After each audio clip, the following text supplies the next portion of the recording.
Hey guys, I was asked to elaborate slightly on what I thought made what made good horror really in the last set. I'm going to talk briefly about that in this video. Basically, I just want to discuss what I think personally makes good horror and what I personally think makes bad horror. I've probably made my thoughts abundantly clear through previous LPs and stuff, but yeah, I want to talk about it regardless. First thing, what makes bad horror? That's the one we want to talk about really. That's the one we want to get out of the way. What makes bad horror? And the simple answer is terribly pointless jump scares makes bad horror. The only thing you're going to achieve from terribly pointless jump scares, scaring the piss out of the player, is an annoyed player. You play Cry of Fear. Are you on edge? Really? Yes, you are on edge. Okay. Why are you on edge? You ask yourself. Well, because the damn things keep going bang really loudly, followed by screamers, followed by monsters flying in your face. Are you scared? No.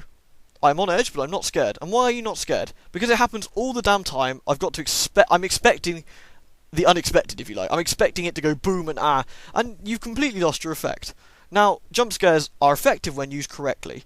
When used very briefly, you can really get the player suddenly on edge and, oh my god, there's something happening and that was really scary with a scary face. Ugh, now I'm really worried. That's fine. That's good. You know, there's nothing wrong with that.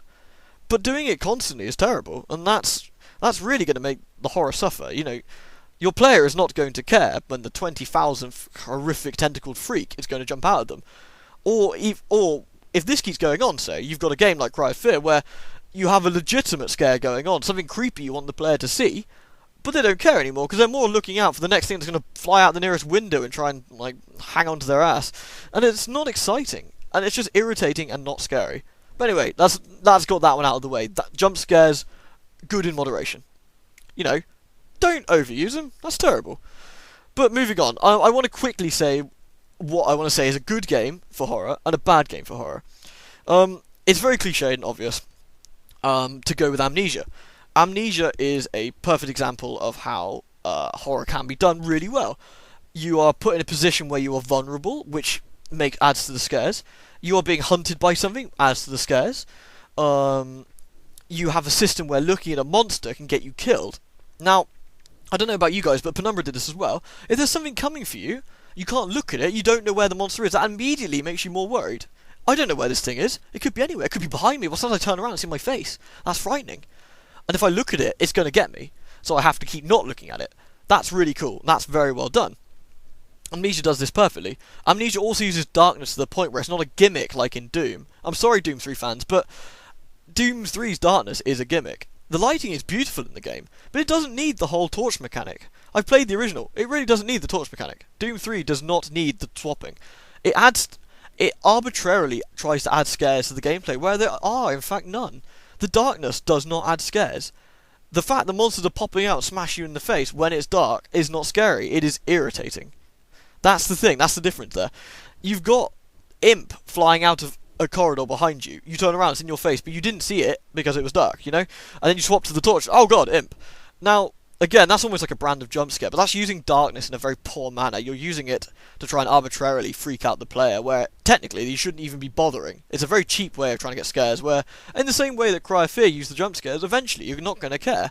I don't care about Doom scares anymore because it always happens. I know when it's dark, I have to swap, and there's monsters. I know there's a dark corridor bit, monsters are going to pop out, blah blah blah blah blah. Amnesia uses darkness to sort of amplify the player's scares. It's when it's dark, your player character is frightened at the dark, you know, which means it's an actual embedded game mechanic as opposed to a arbitrarily made one, if that makes sense. The cool thing about Doom, let's be honest, the cool thing about Doom is the shooting, right? Your idea is to get through the base, kill the monsters, save the world, save Mars in this case, by basically shoving your rockets up whatever ass that gets in your way. That's good. The darkness is an addition to this, which doesn't particularly add a lot. It doesn't add a lot of scares. It's, of course, my opinion here. I don't think it adds a lot of scares there at all. It just adds a lot of annoyance. And Amnesia, being in the darkness, is a complete game mechanic. The entire game is built around the darkness. I suppose you could argue Doom's was. I don't know. I don't think it is personally, but there you go. But so in Amnesia, when you're in the dark, it's not pitch black. You can still see, but your character's in the dark, obviously.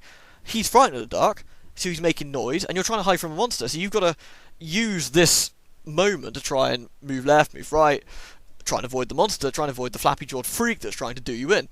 The darkness adds to that. It adds to the scares. You know, you are now vulnerable, as vulnerable as the character. Doom Guy, when he's in the dark, is still a walking asshole armory. You know, he doesn't give a shit. He's got BFGs, rocket launchers, his power fist, his chainsaws. Being in the dark is only a minor inconvenience to him. For Daniel in Amnesia, being in the dark could get you killed. That's the difference there. So, but Amnesia, like I said, is a good example, and Cry of Fear is a bad example. It uses Dead Space, I suppose, is also a bad example of this. Where it uses arbitrary jump scares and lots of them to try and scare the player, which at the start will work because, of course, the player is not expecting them. By the end, the player gets very tired of the jump scares and starts whinging about them on his YouTube videos and gets very, very annoyed at trying to play the games. Dead Space does a lot of things right, and don't get me wrong, I love Dead Space. Dead Space is fantastic. It's one of my favourite games, and I've got it as my avatar on YouTube, for crying out loud. But it's not a fantastic horror game. It's a great, dark, sort of, thriller kind of gory slasher-fic style game. It falls into category 1. It's a slasher-fic horror, as opposed to a psychological scary horror.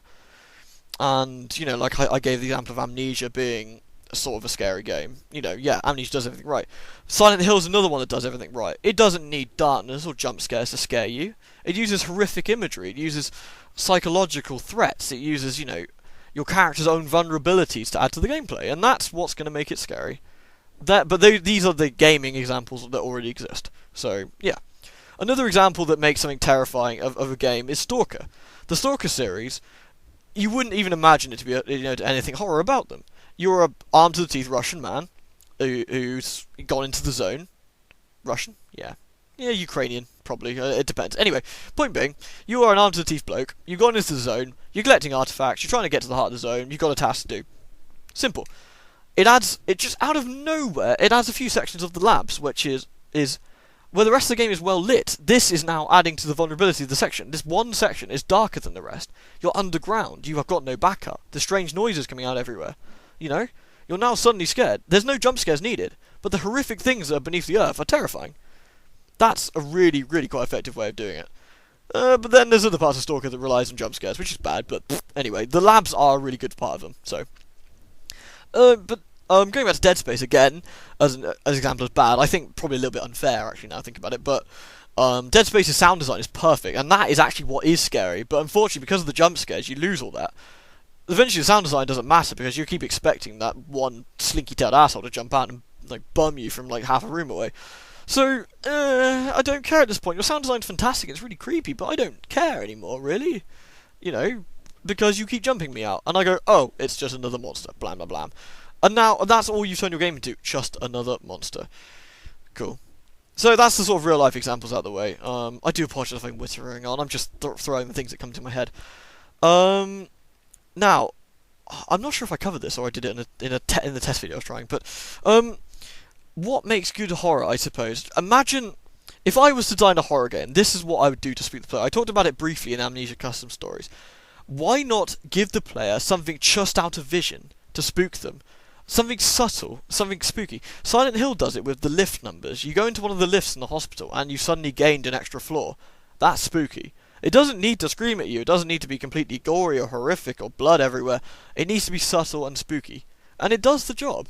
That's what makes it a horror game. That's what keeps you on your edge. Because, oh wow, this something new and unknown has appeared. I'm now concerned about this unknown factor.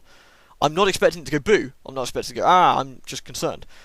So, you're in a situation. Let's say, for example, right. You are in a long, thin corridor. A very long, thin corridor. You have doors to the left and right of you going up this corridor that you can sort of see through. And at the very end are some big double doors with glass in them.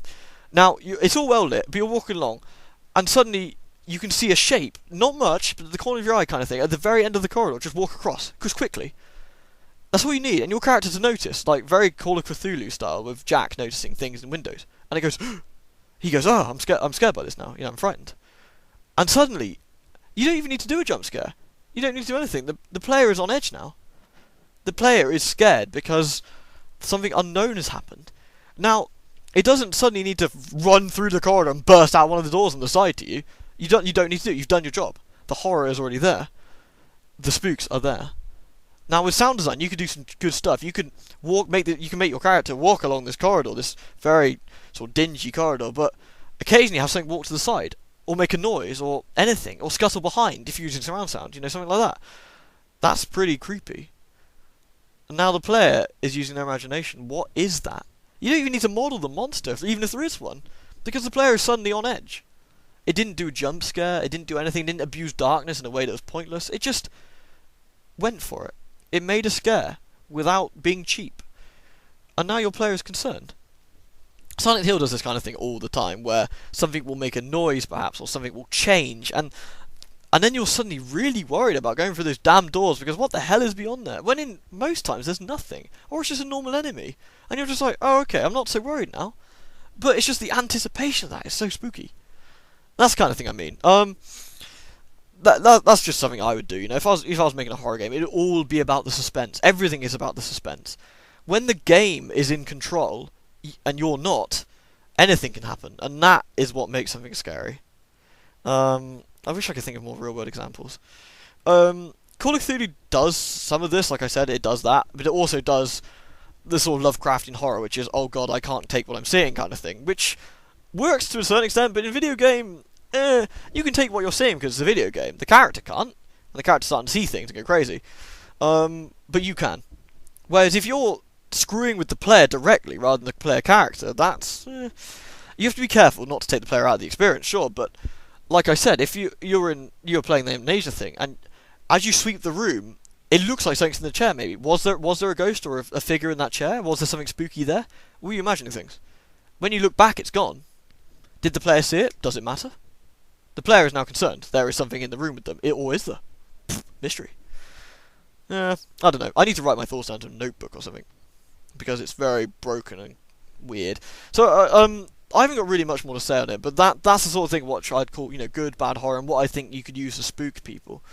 It is like I said, to sum up, really, it is mainly down to what you don't see and what you can't see, and what you hear, rather than, going for it.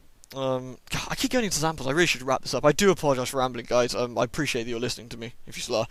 I'm trying to think of a movie. There are plenty of movies out there which are fantastic until you see the monster. The monster does not live up to your expectations. That is always the problem. What you think you see is always more horrific, because you fill in the blanks, and the blanks could be anything. Could be what the player is scared of. I mean, that makes it pretty scary, Silent Hill does that better with their design. The monster design in Silent Hill are always very disturbing. So, swings and roundabouts when it comes to monsters, but Silent Hill, I'd say, is more to what you should be aiming for if you are going to, show the player the monster. Which you have to at some point, I suppose. Is there anything else I really can add on this horror subject, I suppose? Just off the top of my head, I really should write stuff down, do it professionally and properly, but it's not really how I roll, is it? It's always wanging at the last minute. Just trying to think, really. Of all the horror games I played, the only really effective ones were the Penumbra series. Because and the Amnesia series, the frictional stuff, because they're the ones that really do horror properly. But even they lose their effect by the end of the game, Penumbra, the second part of Penumbra does it a better job than all of them put together, I think. It does, especially the part where you're giving the guy the bone saw underneath the door. Now, that still scares me every time I do it. You give the guy the bone saw, and he goes, oh, just a minute, and you hear him scream in agony, and God, you're just imagining, what the hell is he doing to himself down there? Then silence. And then, the game that does not do jump scares you. BAM! You've suddenly got this thing rocking out the door of you, oh my God, what the hell is that? Jesus Christ! And you're trying to run away, and, oh God, he's naked. No, he's not naked, he's got umbilical cord. Is that what I cut off? Run away. Immediately, that entire scene has turned to panic, and you're frightened, because it hasn't happened, and it doesn't happen again. And it doesn't abuse it. It doesn't overstay its welcome. It spooks you. And you're terrified for this. It really is scary. And your heart's bounded by the end of this. And you then spend the rest of the game creeping around places, because it might happen again. Your imagination does the work. It's good. It's good. And that's how you should do it. Yeah, I think I've discussed anything. Please feel free to discuss in the comments with me. I will try and answer anything you like, what I think or what you think, and we'll have a bit of a discussion about it if we can. Yeah, that's pretty much it. That's all I had to sort of talk about, really. One last thing. I'm sticking up my donation link again back in the channel comments, because I've had a lot of people message me recently saying they want to donate various sums or whatever. So I'm putting the PayPal link back in the channel comments. or the channel information on the main page. So if you do want to donate, I would love it. It's obviously by no means an obligation or anything of the sorts. You don't have to. I don't expect you to, but people have been asking, so I'm going to put it up there. In the same sense that you're more than welcome to, but it's not going to tie me down to anything either. You know, I don't take donations to do certain games or anything. You know, it's just if you felt like doing it, please feel free. If you don't, then you don't have to. That's great too. I don't mind, but it's for the people who do want to and have been asking me to do. Anyway, that's the sort of more tedious, sort of boring stuff out of the way. Yeah, I hope you enjoyed my thoughts on horror. I hope my rambly garbage made sense in some place. Yeah. Any questions, ask away. I'll try and answer what I can. And we'll go from there. Thank you very much for listening to my rambling. Cheers, guys.